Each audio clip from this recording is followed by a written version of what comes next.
CBN 청취자 여러분, 안녕하십니까? 하나님의 말씀으로 사랑과 행복을 전하는 기도력 방송입니다. 오늘은 6월 3일 화요일입니다. 기도력 제목은 사람이 아닌 하나님의 선택입니다. 주제 말씀입니다. 여호와께서 사무엘에게 이르시되 너는 뿔에 기름을 채워 가지고 가라. 내가 너를 베들레헴 사람 이새에게로 보내리니 이는 내가 그의 아들 중에서 한 왕을 보았느니라 하시는지라. 사무엘상 16장 1절 말씀. 찬미가 592장 다 모여 노래하자. 이 찬양 들으시고 함께 말씀 나누겠습니다.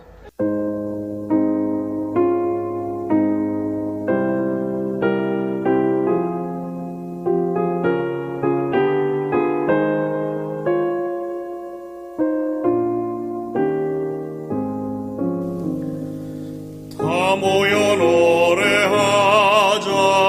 그리운 본향을 주께서 나를 위해 예비한 처소일세. 저편 넘어 수정빛 바닷가 저편에서 나 살기 원하네.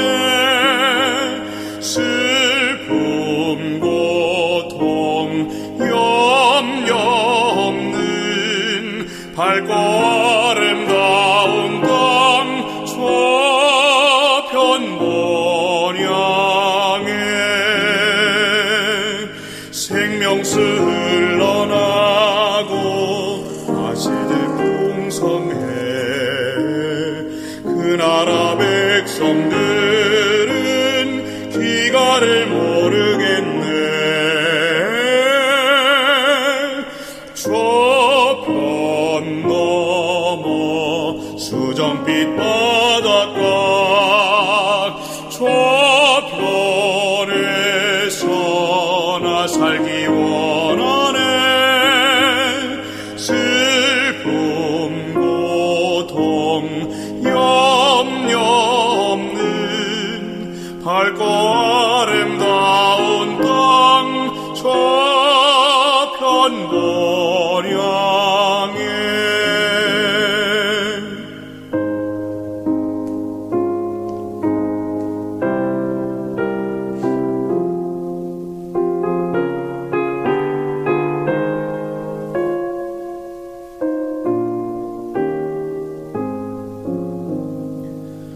다 함께 본향 가세. 주께서 부르니 그 초청 널리 전에 누구나 오게 하세.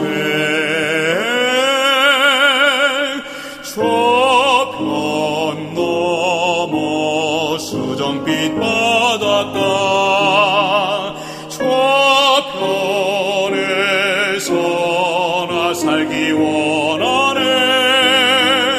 슬픔 고통 염려 없는 밝고 아름다운 땅 저편 본향에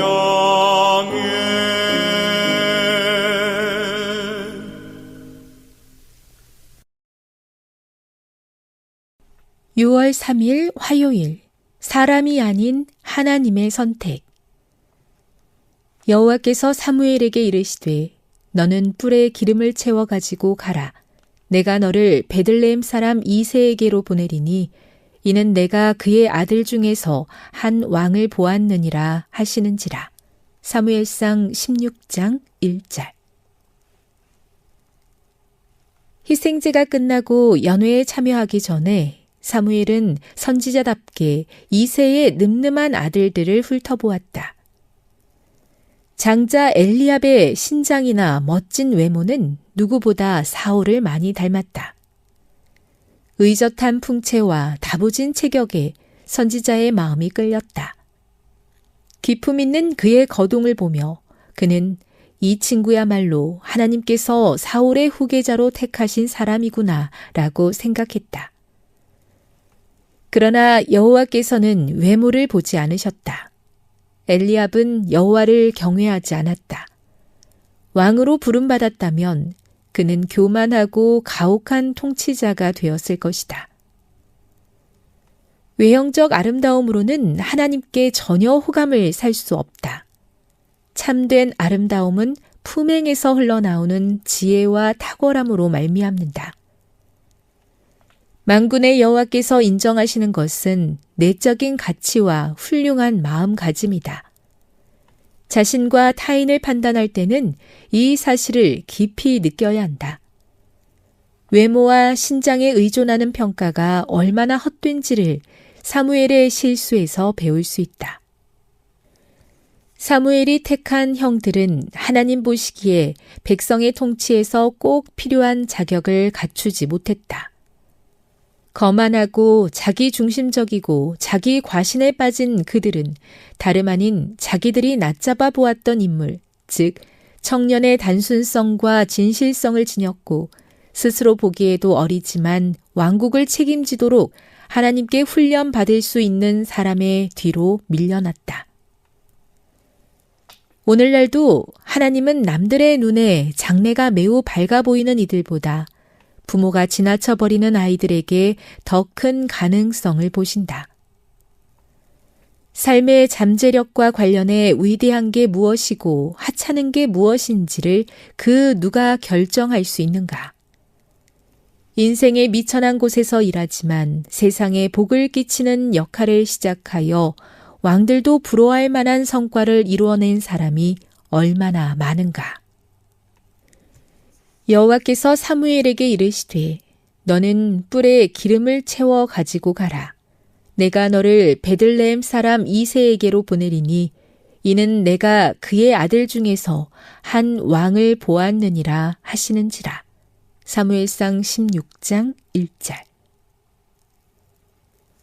세계 선교를 위한 기도 제목입니다. 네팔의 김혜성, 백관희 선교사 부부의 기도 제목인 가난하고 힘들게 하루하루를 살아가는 네팔 재림 교인들을 위해서 함께 기도해 주세요.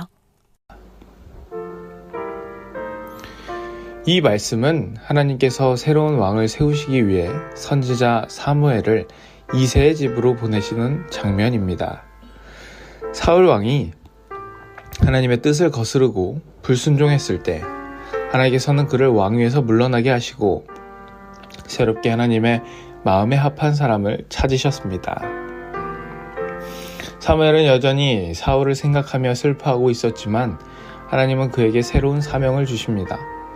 이제는 뿔에 기름을 채워 내가 택한 사람에게 가라. 그리고 사무엘은 베들레헴에 있는 이새의 집을 찾게 됩니다.